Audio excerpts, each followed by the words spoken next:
অথচ আবু তালেবকে আল্লাহ রসুল নিজের হাতে কবরে নামাইছে আর চিৎকার দিয়া বলছে, আম্মি আম্মি মা তারাক্তানি সাবিলা, চাচা আমার জন্য কোনো রাস্তা রাখলেন না।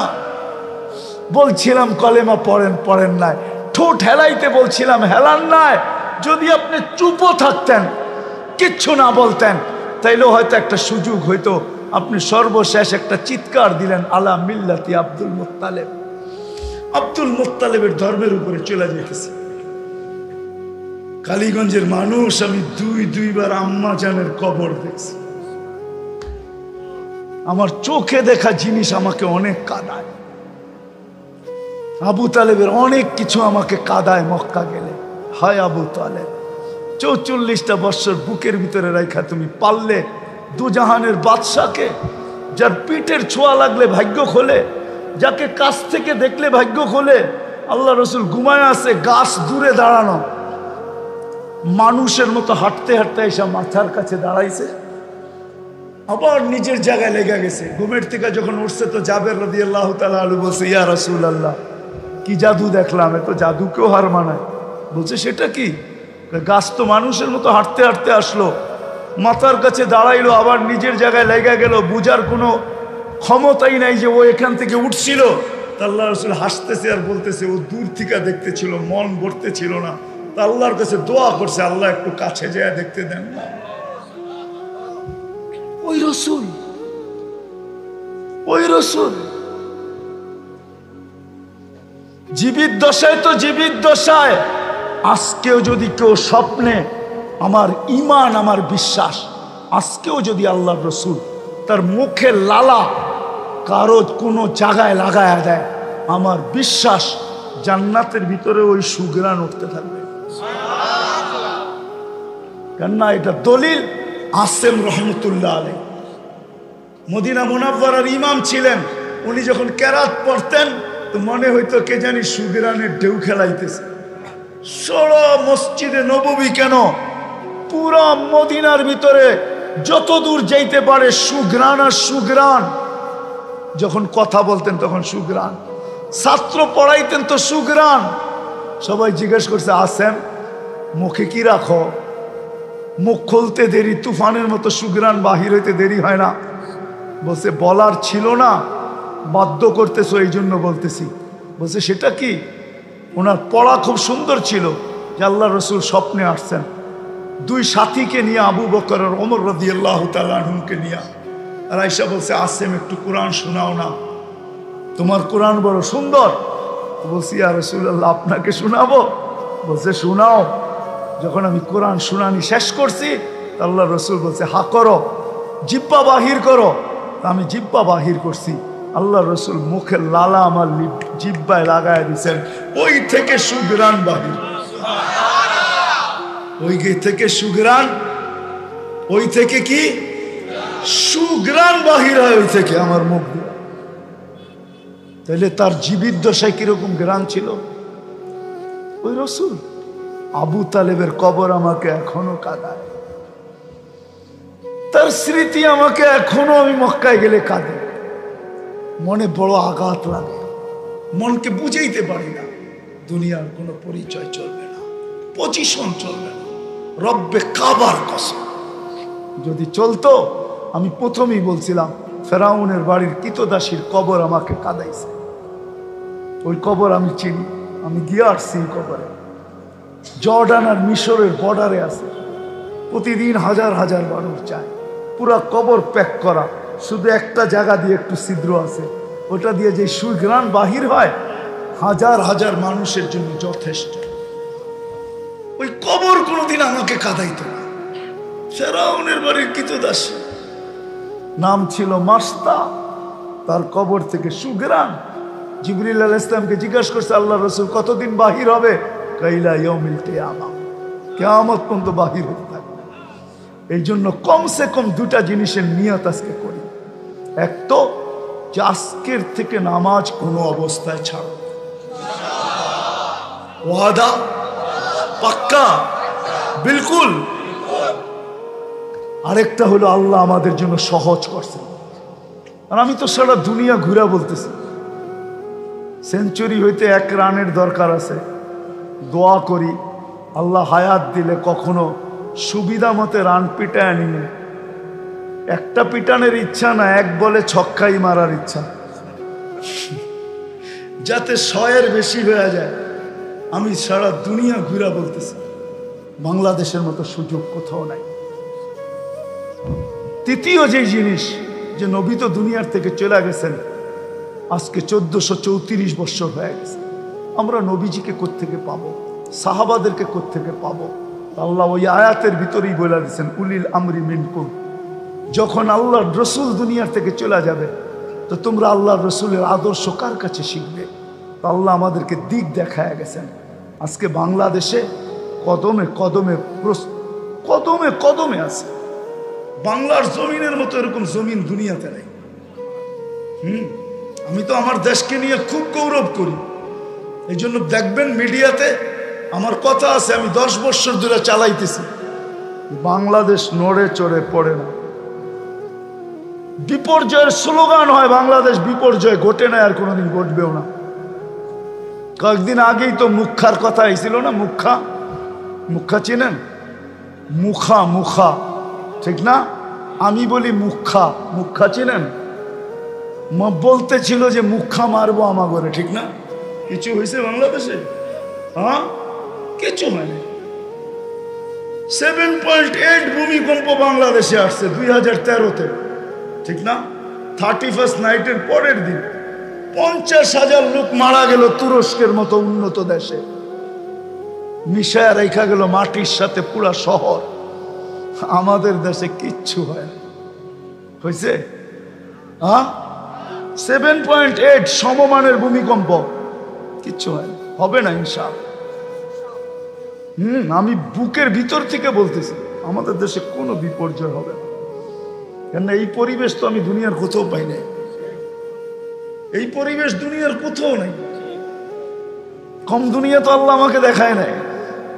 এরকম আল্লাহ আল্লাহ রসুলের আশেক মাটিতে বৈশা, উপরে নাই সামিয়ানা, রাতের এখন বাজতেছে 11:30 উঠতে 11:36, এরকম মানুষ আমি দুনিয়ার কোথাও পাই নাই। এত আলেম ওলামা দুনিয়ার কোনো দেশে নাই। হেফজোখানা, মক্তব, মাদ্রাসা দুনিয়ার কোনো দেশে নাই। এত মসজিদ দুনিয়ার কোনো দেশে নাই। এরকম আশেক যুবক দুনিয়ার কোনো দেশে নাই। আগে মানুষ অনেক কিছু বলতো, ভাবতাম, এখন আর ভাবি না, দিলের ভিতরে এটা নাই। রাস্তাঘাটে চললে দেখি যে আমার দেশের মতো যুবক দুনিয়ার কোথাও নেই।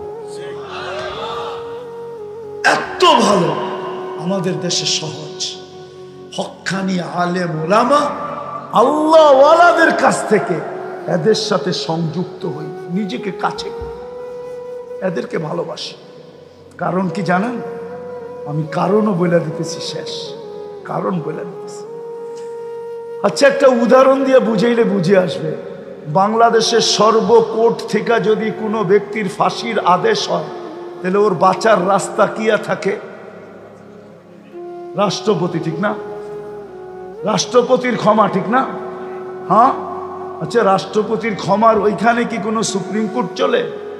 হাইকোর্ট, জজ কোর্ট, উকিল, ম্যাজিস্ট্রেট, কি প্রধান বিচারপতি, ওইখানে কি চলে? না না, আরেকটা চলে, আরেকটা চলে।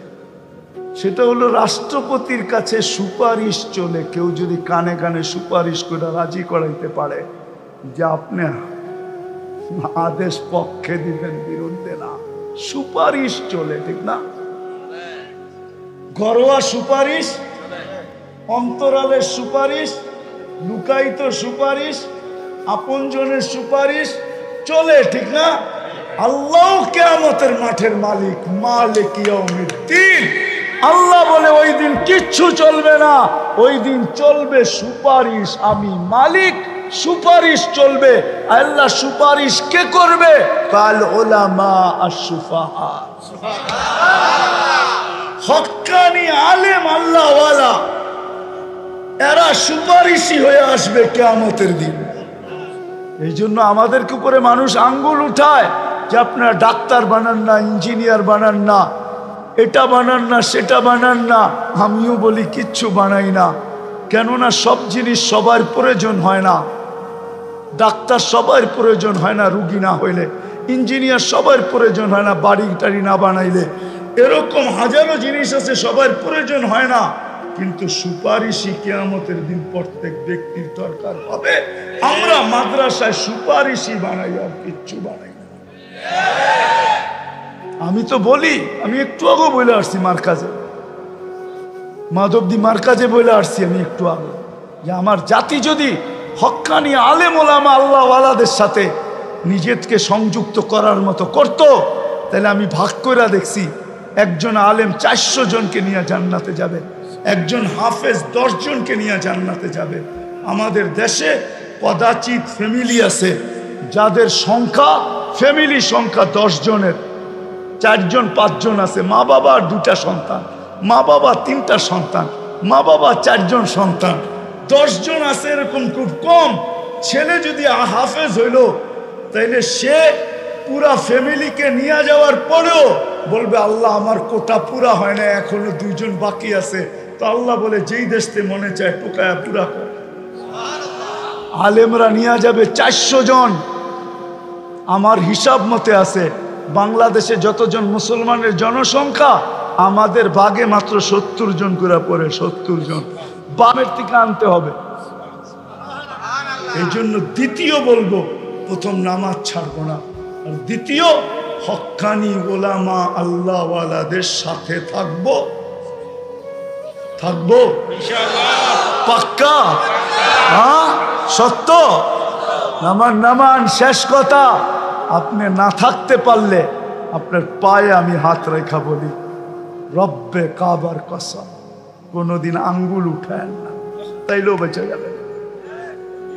আঙ্গুল উঠায়, কিন্তু আঙ্গুল যদি উঠা গেলে, উঠায় দিলেন, তো কেরামান কাতিবিন ইয়ালামুনা মা তাফআলুন, কেরামান কাতিবিন কিন্তু ভিডিও করে ফেলবে।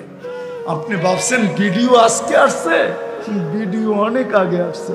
কেরামান কাতিবিন ভিডিও করে, মা মিন কাউলিন ইল্লা লাদাইহি রাকিবুন ওয়া আতীদ, 2 ফেরেশতা মেমোরিবদ্ধ করে, ইয়ালামু খাইনাতাল আয়ুনি ওয়া মা তুখফিস সুদূর, চোখের ইশারায় আর দিলের অন্তরালে কি বুঝাইতে চাইতেছি এটা স্বয়ং আল্লাহ মনিটরিং করেন।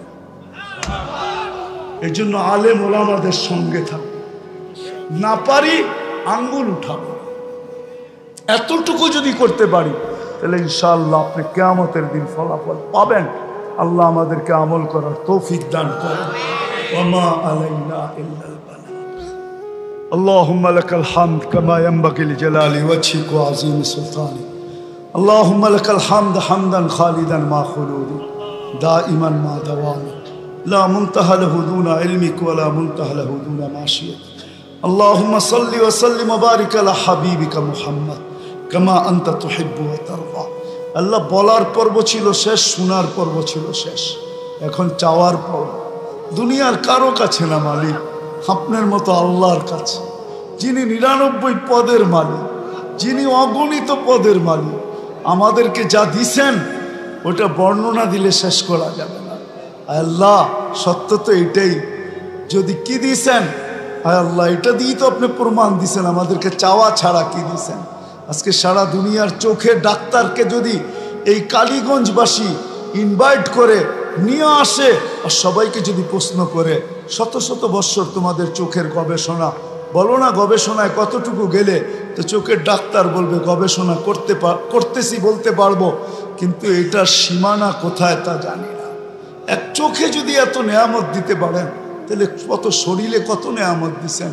আয় আল্লাহ, আয় আল্লাহ, যে আল্লাহ চাওয়া ছাড়া এত নেয়ামত দিতে পারে, চাইলে 2-1টা দিবে না এটা কোনোদিনও বিশ্বাস নিজেকে নিজে করাইতে পারি না। এই জন্যই হাত তুলছি মালিক, কোথায় বসা তুলছি, যেটা ফেরেশতা দ্বারা বেষ্টিত, রহমত দ্বারা ঢাকা, শান্তি যেখানে নাজেল হইতেছিল। কাদেরকে নিয়ে হাত তুলছি? বিশেষ করে যুবক, বিশেষ করে দাড়ি পাকা। জানি না অন্তরালে মা বোনরা হাত উঠায় বসে আছে কিনা। আলেম ওলামা, কার কি পজিশন আমি জানি না মালিক, কার কি পরিচয় আমি জানি না, আপনি জানেন। কাদেরকে নিয়ে হাত তুলছি, কোন সময় তুলছি, যেই সময় আপনি প্রথম আকাশে এসে ডাক দিতেছেন, কে মাপ চাও কি চাও, কে চাও কি চাও, ওই সময় হাত তুলছি। আজকে যদি খালি চলে যায় তাহলে মনকে মনে হয় আর বুঝাইতে পারবো না। বিয়ে বাড়ি এসেও যদি না খায়া চলে যায় তো মনকে বুঝাবে, তো বুঝাবে কি করে?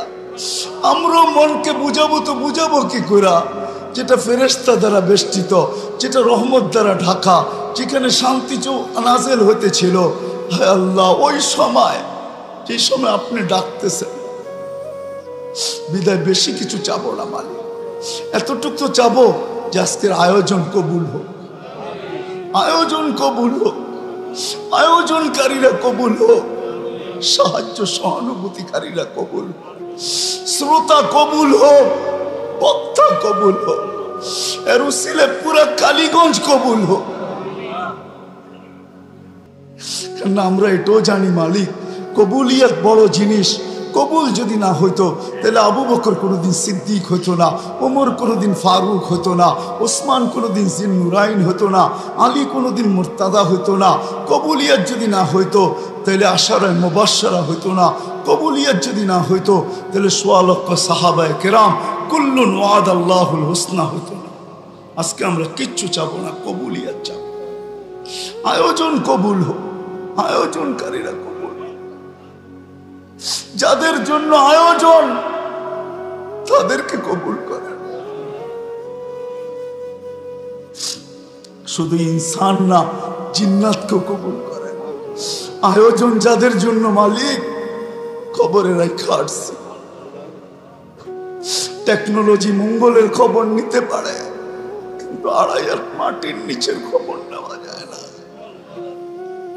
টেকনোলজি তো চাঁদের খবর নেয়, মঙ্গলের খবর নেয়, কিন্তু 2.5 হাত মাটির নিচের খবর নেওয়া যায় না।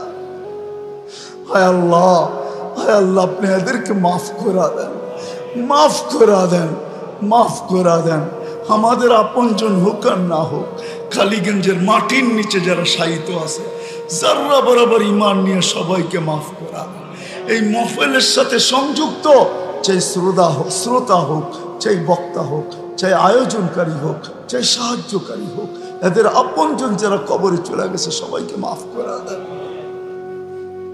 আল্লাহ যার যে পেরেশানি আছে দূর করে দেন, প্রয়োজন আছে মিটা দেন, অসুস্থ আছে সুস্থতা দেন, সুস্থ আছে সর্ব ধরনের রোগ থেকে হেফাজত করেন।